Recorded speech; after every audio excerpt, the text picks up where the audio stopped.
On devrait faire un diagramme pour toutes les correspondances entre les différents personnages de contes de fées qui sont les mêmes en fait. Parce que maintenant, il y a une nouvelle correspondance. Réponse est égale à Lady Tremaine.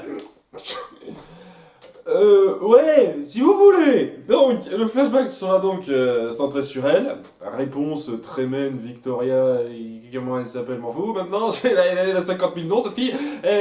Et donc, elle est en carriole avec sa famille. Marius, ses deux filles, Javotte et Anastasie, qui commencent à mourir de faim. Ils n'ont plus beaucoup de quoi vivre, etc. Ils sont vraiment dans une situation très inextricable. Et alors que Réponse voit un jardin, elle essaye d'y cueillir des radis pour nourrir sa famille, et c'est là qu'elle tombe sur la mère Gothel. Voilà, son truc c'est la terre, la mère Gothel, hein, c'est clair et net. Et Réponse essaye de s'excuser et dit qu'elle est prête à faire tout pour que sa famille soit heureuse. Et la Gothel la prend au mot. Ben, ce qu'elle fait comme marché, c'est dire ah, je suis prêt à vous donner n'importe quoi. Et ben, n'importe quoi, c'est ta vie, presque. Hein. Donc, je t'enferme dans une tour. Hein, pendant que je laisse ta famille vivre heureuse, hein, je vais l'aider à vivre heureuse dans un manoir, tout ça. Donc Réponse a quand même pas très envie d'être toute seule comme une glandue, elle essaye de trouver un moyen de se barrer. Enfin bon, elle essaye. Voilà, ça fait 6 ans qu'il se passe. Voilà, 6 ans se passent. Et elle a, semble-t-il, rien fait de probant. Et c'est que maintenant qu'elle a des cheveux longs comme long d'1 kilomètre, qu'elle se dit ah ouais, je vais peut-être les utiliser pour me barrer. Alors déjà, je trouve que pour quelqu'un qui a pas grand-chose d'autre à branler de sa journée, c'est un peu tard pour t'en rendre compte. D'autre part, alors on va dire que c'est la magie de Gothel puisqu'elle a un petit peu prévu ça, on va dire que c'est ça, mais putain, c'est des cheveux peuvent pas pousser aussi long, aussi vite. Déjà que dans le film Réponse, c'est pas super crédible, mais on va dire que c'est des cheveux magiques, donc c'est logique là. En 6 ans, tu devrais pas te poser la question comment ça se fait que j'ai des cheveux si longs comme ça. Moi, je m'y connais un petit peu. J'ai laissé pousser mes cheveux pendant presque 3 ans à un moment donné, et ça atteint mes fesses, mais pas plus loin. Alors, 6 ans, merde, vous allez pas me faire croire qu'ils peuvent être aussi longs que ça. Arrêtez vos conneries.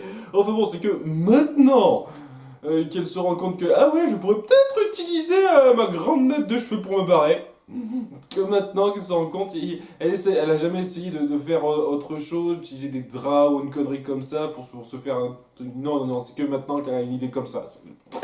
Et elle finit par se rendre auprès d'Anastasie et de Javotte. Anastasie qui a toujours eu foi en sa mère, c'est pour ça que régulièrement elle lançait des lanternes dans le ciel en espérant que sa mère les voit, un truc comme ça. C'est très rapidement fait, c'est histoire de faire rapidement une référence au film. Hein. Ça aurait pu être n'importe quoi d'autre, ça aurait pu être rien même, mais voilà. C'est pour souligner le fait que, non, lorsque Réponse revient auprès de sa famille, eh ben le père s'est remarié. Il s'est remarié avec donc, je sais plus comment, Cécilia, voilà c'est ça. Cécilia, la fille de Cendrillon, qui s'appelle Ella à ce moment-là, puisque bon, elle reçoit pas encore son surnom de Cinder, Ella. Et honnêtement, j'ai essayé de pas trop faire gaffe à ça, parce que c'est Cendrillon pour moi, je vais pas non plus me perdre dans les noms français, anglais, tout ça. Et au début, ça se passe pas super bien, mais elle est pas non plus en mode ultra enragée. Réponse, elle se dit ouais, j'ai quand même arrivé à essayer de me faire cette nouvelle vie où les choses ont changé. Hein, où d'ailleurs, techniquement, c'est quand même du vu et revu, ce genre de conneries, quoi. Hein, c'est ce genre de truc où ah, une personne a disparu pendant plusieurs années, ah, elle a été remplacée, oh, drame, tout ça. J'ai vu ça des tas de fois avant. Ça n'a rien de sensationnel, je trouve. Hein, et alors, le truc qui me sidère un peu, c'est à quel point Javotte est une garce. Alors, c'est un truc, ça fait vraiment dingue par rapport à l'épisode 4 où je ressentais vraiment une certaine empathie pour elle. Là, vous faites absolument tout pour la rendre antipathique, c'est dingue. Mais vraiment, hein, en tant que méchante, ça passe. Mais le truc, c'est que dans cet épisode, dans le présent,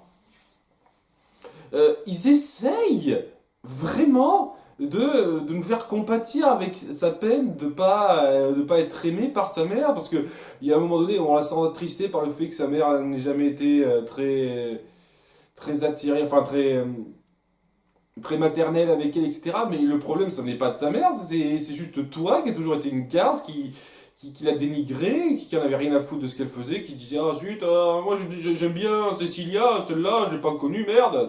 C'est ça son comportement à Javotte durant tout ce flashback. Et ouais, alors on comprend à ce moment-là là, un peu, hein, faut pas exagérer, un peu là, la haine de Tremen envers Javotte, mais je comprends vraiment pas ce putain de délire avec le drame que vous essayez de faire autour de Javotte.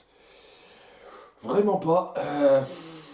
C'est non, c'est une garce qui en avait jamais rien eu à foutre de sa mère de sang, parce qu'elle n'a pas eu l'occasion de la connaître. Et c'est tout.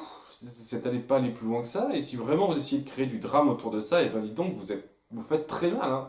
Vous faites vachement mal. Hein, parce que si à un moment donné, vous essayez de les faire se rapprocher d'une quelconque façon, je ressentirais rien de particulier, étant donné que vous avez clairement dépeint Javotte comme une garce insensible. Et, et ouais, j'en sais rien, ça fait tellement bizarre. Moi qui pensais avoir une approche de Javotte intéressante, qui est pas elle est pas inintéressante, mais une approche de Javotte plus émotionnelle que ça, là c'est vraiment. Ouais, d'ailleurs, tant que j'en parle, parce que là je fais une petite diatribe sur ça, je vais faire une grosse diatribe sur un truc encore plus grave qu'implique cet épisode, c'est-à-dire que bah, toute cette histoire, tout ce monde, c'est le monde des souhaits. Voilà, donc réponse, l'histoire avec réponse et la mère Gothel, c'est dans le monde des souhaits, hein, comme on le voit avec Kylian, et donc tout se passe dans le monde des souhaits. Donc, alors ça mène beaucoup de problèmes pour moi. Tout d'abord, un problème de base, c'est-à-dire que vous avez dit dans l'épisode 1, lorsqu'Henri avait décrit, ah, tu sais qu'il existe plusieurs Cendrillon, plusieurs Blanche-Neige, plusieurs ci, ça, machin, un truc chouette.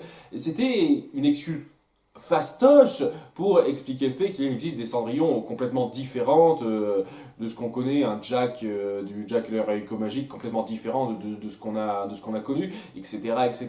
Et je veux dire, c'était limite facile, mais ok, c'était acceptable. Mais là, non, c'est même pas le cas. Ça ne sert absolument à rien de dire ça, ça fait presque fausse piste parce que, en gros, si c'est cette Cendrillon-là, ce Jack-là, cette réponse-là existe dans cet univers de façon complètement différente à celle qu'on a connue dans notre monde de la forêt enchantée de base. Ce monde de la forêt enchantée là, et c'est juste, c'est donc des versions différentes et ça n'a aucun putain de sens. Ça n'a aucun putain de sens puisque dans ce monde parallèle des souhaits, tous les personnages sont censés être un miroir de ce que sont les personnages de la forêt enchantée. C'est clairement ce qui était insinué. C'est pour ça qu'on avait clairement une Blanche-Neige et un prince charmant complètement similaires à Blanche-Neige et un prince charmant de départ. Seulement voilà, il y a eu un petit truc dans leur vie qui a fait que ben, ça a bifurqué, ils ont réussi à arrêter la méchante reine, et donc ça a amené certains changements. Ok, d'accord.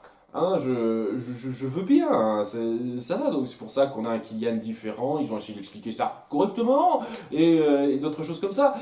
Maintenant, non, cette Cendrillon-là n'a absolument rien à voir avec la Cendrillon qu'on a connue, ce Jack n'a absolument rien à voir avec la Jack qu'on a connue, puisque c'était une fille, elle était une sale garce. Cette réponse n'a rien à voir avec la réponse qu'on a connue, ça n'a aucun sens, ça n'a aucun sens. Plus vous essayez de tabler sur le fait que c'est le monde des souhaits, plus vous essayez d'insister, d'utiliser ce monde des souhaits, moins il a de sens à mes yeux. Ça devient de plus en plus n'importe quoi pour moi. Et oui, et puisqu'on en parle, puisque tout se passe dans le monde des souhaits, l'histoire avec Cendrillon, l'histoire avec Tiana, logiquement, hein, ouais, etc., et ben, normalement, il devrait exister un Henri bis dans ce monde-là, logiquement. Oui, le Henri qui en veut à mort à Regina, au passage, oui, Regina qui, au passage, est censée avoir tué les Prince Charmant et Blanche-Neige, et donc être une paria, ben apparemment on n'en a plus rien à branler de ça. Tout le monde l'accueille bien, on la voit bien, y a pas de problème. Hein.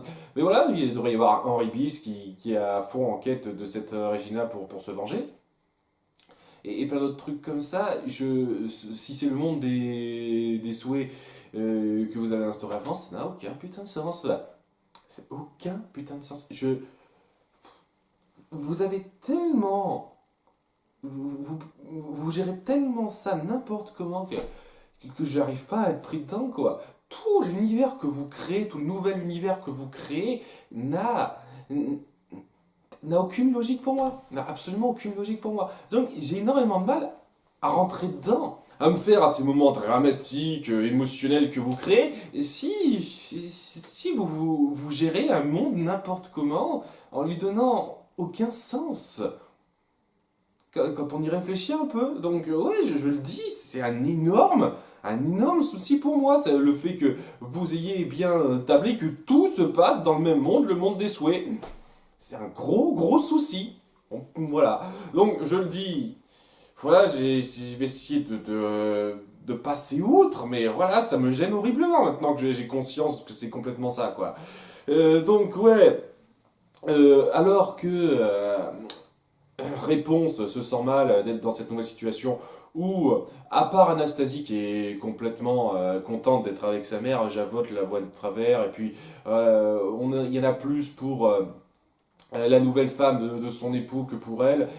Au début, il y a Gothel qui se pointe devant elle et qui fait genre ah j'avais prévu que tu t'échappes à un moment donné pour que tu te rendes compte de ça. Et je te donne un champignon que j'ai pris au pays imaginaire qui pourra te permettre de séparer les deux amoureux et comme ça tu pourras être avec ton mari. Au début, elle dit non quand même, réponse, elle se dit je vais pas aller jusque là, mais alors elle a un petit coup de jalousie en voyant que Javotte est plus à fond dans sa mère adoptive que dans sa belle-mère que dans sa mère de sang. Elle se dit ok, c'est tout, hein. C'est tout ce qu'elle fait, hein. Bon, il y a peut-être un petit moment où on voit la femme en question, j'ai oublié son nom là sur le coup, cette femme en question être légèrement hautaine avec elle.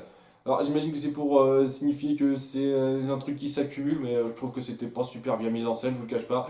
Hein, ce moment où elle décide de se lâcher, donc d'empoisonner la nouvelle femme de son mari. Et voilà, c'est comme ça. Et donc, après, on nous fait une ellipse où on nous raconte très rapidement ce qui se passe. C'est-à-dire, bon, c'est ce qu'on a vu dans Cendrillon. La mère de Cendrillon s'est barrée à cause de la malédiction. Et maintenant, Marius est plutôt content. Ça le dérange pas particulièrement. De dire, ah, maintenant on est ensemble, tout va bien, je suis heureux. Ça a pas l'air de m'attrister particulièrement que ma femme se soit barrée. Au passage, j'en ai pas parlé la dernière fois dans l'épisode 7, me semble-t-il. Ouais, épisode 7 ou 8, je sais plus. 8. Non, c'est l'épisode 8, c'est l'épisode juste avant. Cendrillon n'a pas été au courant de ce qui a séparé son père et sa mère. C'était juste fait dans l'idée que, ben tiens, ma mère m'a abandonné, parce que je sais pas, sa mère s'est barrée comme ça, sans rien expliquer. Ah oui, c'est mieux de laisser mes proches s'inquiéter en pensant que je les ai abandonnés plutôt que de leur dire je suis parti régler un problème au pays des merveilles, hein. Je suis une mère aimante très très bien réfléchie. Et puis à nouveau, ça me rappelle une fois de plus l'histoire entre Blanche-Neige et Regina, c'est-à-dire ce côté où tout le monde, il n'y a pas qu'une seule personne à blâmer, il y a le mauvais comportement de certaines personnes, c'est comme le fait que la mère de Blanche-Neige soit mal comportée envers Cora, la mère de Regina, et donc ouais, chacun a sa part à blâmer, sachant que oui, la personne la plus à blâmer, c'est quand même clairement réponse, hein, pas photo, mais ouais, c'est le même principe, quoi. À nouveau, c'est une repompe un peu grosse pour moi, un peu grosse. C'est pas non plus du recopiage bien grave, mais c'est quand même un peu de la repompe, un petit peu, je trouve.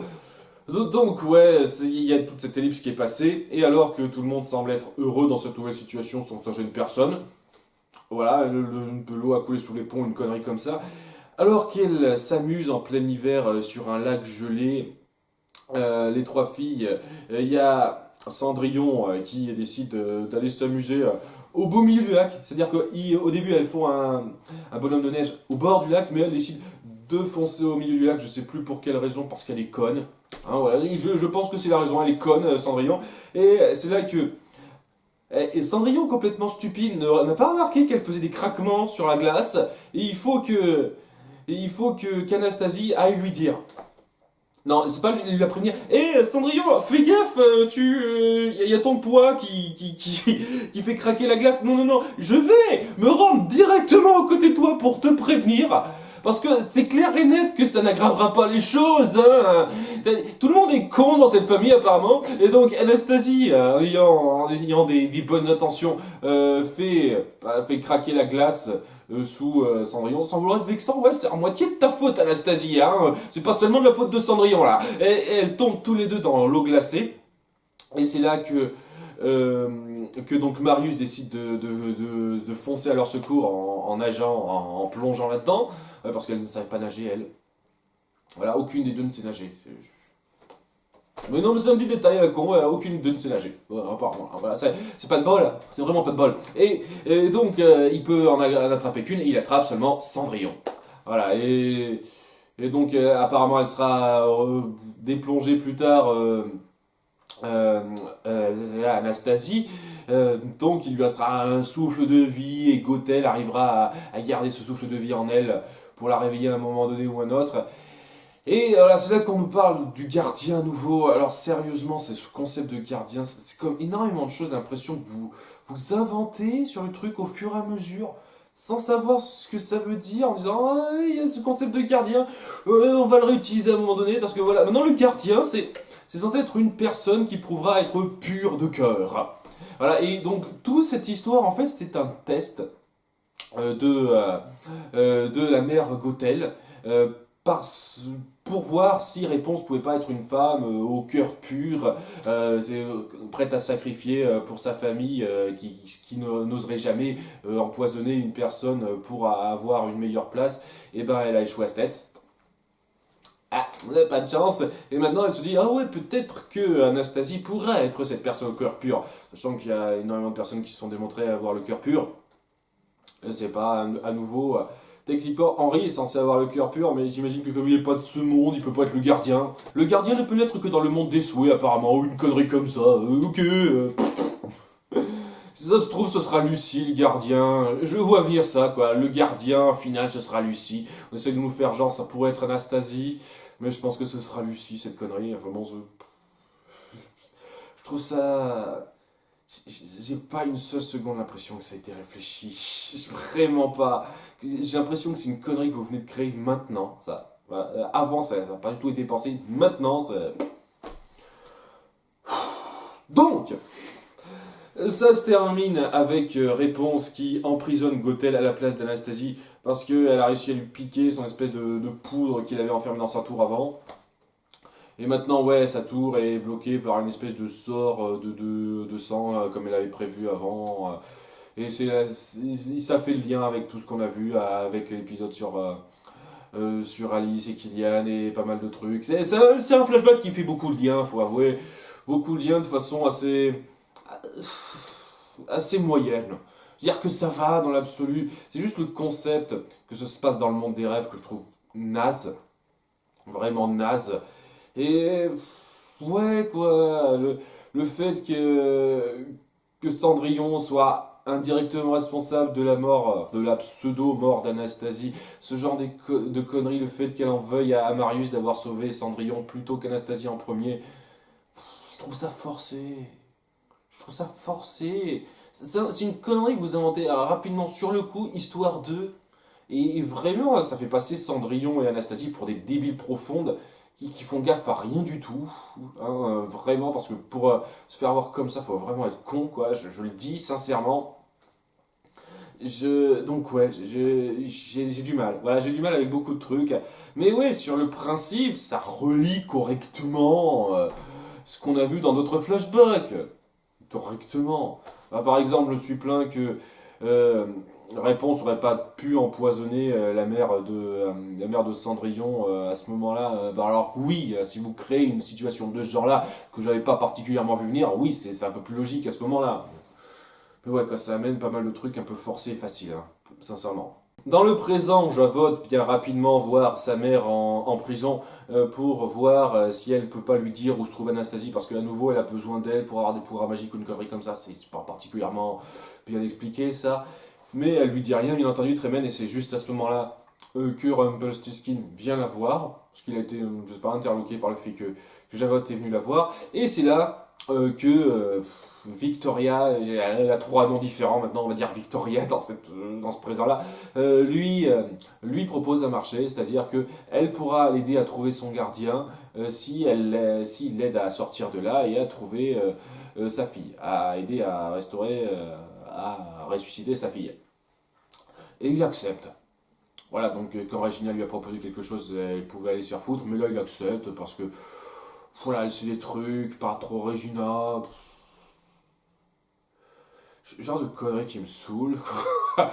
Non mais vraiment, voilà, j'en ai un peu marre de cette espèce je fais tout dans mon coin de Rumpelstiltskin, j'aime pas les autres, je suis pas solidaire, c'est chiant. Voilà. Donc il l'aide à trouver un espèce de cercueil quelque part, alors qu'ils sont suivis par Javotte et Gothel.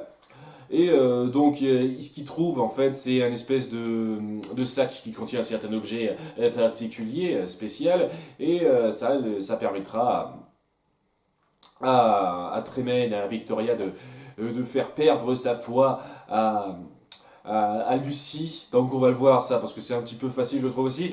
Et ouais, donc il pose pas particulièrement de questions. Rumpel lui dit ok, je te laisse te barrer. Mais après, tu me diras comment trouver le gardien, s'il te plaît, hein, parce que j'en ai besoin. c'est.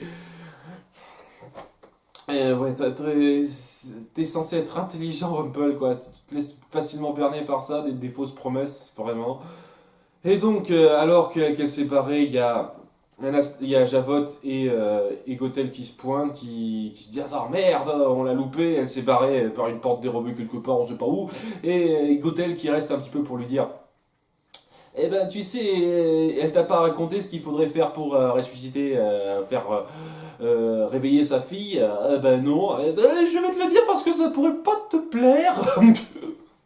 Ouais, hein, à nouveau, il fait gaffe à rien. Je trouve ça dingue de la part de Rumpelstiltskin, censé être quelqu'un de malin, d'intelligent, qui est censé un peu voir dire les choses. Là, il se laisse avoir bêtement. Vraiment bêtement. Enfin bon, avant ça, il y avait toute une histoire où Victoria est revenue voir rapidement Cendrillon pour lui dire que c'est bon, je te laisse la garde. Ah, avant, quand je t'ai proposé de me céder ta fille, ouais, en gros, c'est ça, d'abandonner ta fille pour que je m'en charge. C'était un test, tu l'as pas passé, mais maintenant que je vois que tu t'es rattrapé, donc maintenant je te laisse la garde de ta fille, y a pas de problème. Voilà des papiers qui disent que c'est carré, y a pas de souci. Hein, ça amène Cendrillon à Plénic pour voir si tout se passe bien, et ils sont super contents d'avoir enfin la garde sûre, complètement assurée de la fille. Et ils sont tellement contents qu'ils se lâchent un petit peu, que l'ambiance fait qu'ils s'embrassent un petit moment, genre 2 secondes, et elle le regrette assez vite, Cendrillon, mais voilà, ils se sont embrassés 2 secondes, histoire d'eux, et Cendrillon est tout de même prêt à laisser rentrer Jack dans sa vie. Ouais, c'est pas intéressant pour moi, mais c'est utilisé pour ce qui va se passer, parce que voilà ce qui se passe. Elle a profité de ça pour, je sais pas, installer une micro-caméra ou une connerie comme ça dans la pièce à ce moment-là. Donc elle a pu capturer le PC de Cendrillon et de Jack. Mais c'est pas la seule chose qu'elle fait pour convaincre Lucie. Ah non, non, non, alors là c'est en plusieurs étapes. Elle vient la voir pour lui dire mais tu as raison, les contes de fées existent, voilà un livre qui le prouve, Once Upon a Time. Alors apparemment c'est le Once Upon a Time du monde des souhaits, le livre du monde des souhaits, où elle donc lui dit t'as raison, c'est comme ça, voilà l'histoire. Elle lui dit franco ce qui se passe, en lui disant ah ouais mais les fins heureuses ça arrive pas tout le temps, il y a des choses plus compliquées dans la vie, c'est pas juste bonheur et joie. Sachant que si elle avait suivi l'histoire de Once Upon a Time des 6 premières saisons, c'est pas tout le temps bonheur et joie, il y a pas mal d'épreuves à surmonter aussi. Hein. Faut pas faire comme si les épreuves qu'on a vues autour de réponses étaient particulièrement plus affreuses que des épreuves qu'ont vécues Blanche-Neige et David et d'autres personnes. Hein. Faut arrêter les conneries, quoi. Mais c'est un détail qui commence à lui faire un petit peu perdre foi, mais la cerise sur le gâteau, c'est le fait que, comme je l'ai dit, la mère, la Victoria a capturé en vidéo le baiser entre Cendrillon et Jack. Donc, elle lui dit, elle voudra pas être avec ton père. Et en plus, Henri s'est barré. Hein, je profite du fait que ce soit arrivé, ça, on sait pas où il est parti à nouveau. Hein. On sait pas encore qui lui et Regina sont partis voir. Et donc, c'est là qu'il lui fait perdre foi et pleurer une larme significative. Comme dans Réponse, la larme qui va guérir Anastasie. Vous savez ce que j'en pense de ça ouais, quoi, cette larme a un tout petit peu plus de signification, j'ai envie de dire, parce que c'est censé symboliser la perte de foi, donc il y a une logique, il y a une logique. C'est juste que, ouais, la perte de foi de Lucie est ridicule, pour moi, c'est une accumulation assez grossière, je trouve, d'événements qui se passent. Le fait qu'elle ait foi en énormément de trucs, mais là, tout lui vient en pleine gueule, je reconnais que ça a de quoi la déstabiliser, mais le fait qu'elle perde complètement la foi pour ce genre de conneries. Le fait que, gros coup de chat quand même, Jack et Cendrillon se soient fait un petit baiser rapide, parce que si c'était pas arrivé, eh ben elle aurait pas pu utiliser ça. Le fait que, gros coup de chance aussi, ce soit à ce moment-là que Henri ne soit pas présent. Ah oui, parce que si Henri si Henri était resté ou un truc comme ça, bah, je pense qu'elle aurait eu un autre truc en moins pour lui faire, défaire sa foi à Lucie. C'est vraiment que des circonstances qui l'arrangent un petit peu, qui se passent vraiment super bien pour elle, Victoria, qui font que Lucie perd la foi, quoi. Donc ce que je veux dire par là, c'est que ouais, c'est facile, hein, c'est un peu grossier, je trouve.